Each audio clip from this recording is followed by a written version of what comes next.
சமூகத்தின் மீது பெரும் அக்கறையோடு பணியாற்றும் உன்னத மனிதர் ஒருவரை கௌரவிக்கும் நிகழ்வு கொழும்பில் நேற்று நடைபெற்றது.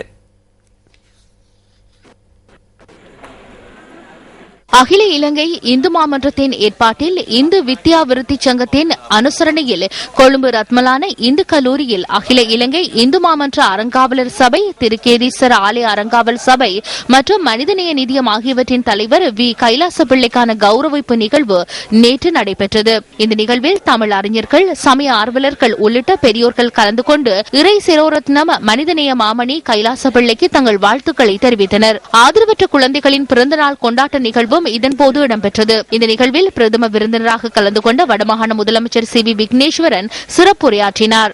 ஊக்கமும் முயற்சியும் தான் எமது தமிழ் மாணவ சமுதாயத்தை மீண்டும் அதன் பழைய நிலைக்கு கொண்டு வர வல்லன. இன்று அவர்களுடைய நிலை பரிதாபத்துக்குரியதாக இருக்கின்றது. நாங்கள் அதை திரும்பவும் அதனுடைய மகோன்னத நிலைக்கு திரும்ப கொண்டு செல்வதென்றால் ஊக்கமும் முயற்சியும் தேவை.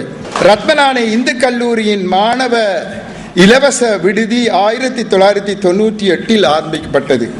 அப்போது திறப்பு விழாவில் ராமகிருஷ்ண மிஷன் சுவாமி ஆத்மகணானந்தஜியுடன் நானும் கலந்து கொண்டேன்.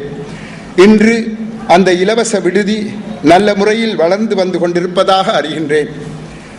பயங்கரவாதிகள் என்று சந்தேகிக்கப்பட்ட இளைஞர் யுவதிகள் 275 பேரை விடுதியில் ஏற்று பரீட்சை எழுத வழிவகுத்தமை எம்மால் போற்றி புகழப்பட வேண்டிய ஒரு காரியம்.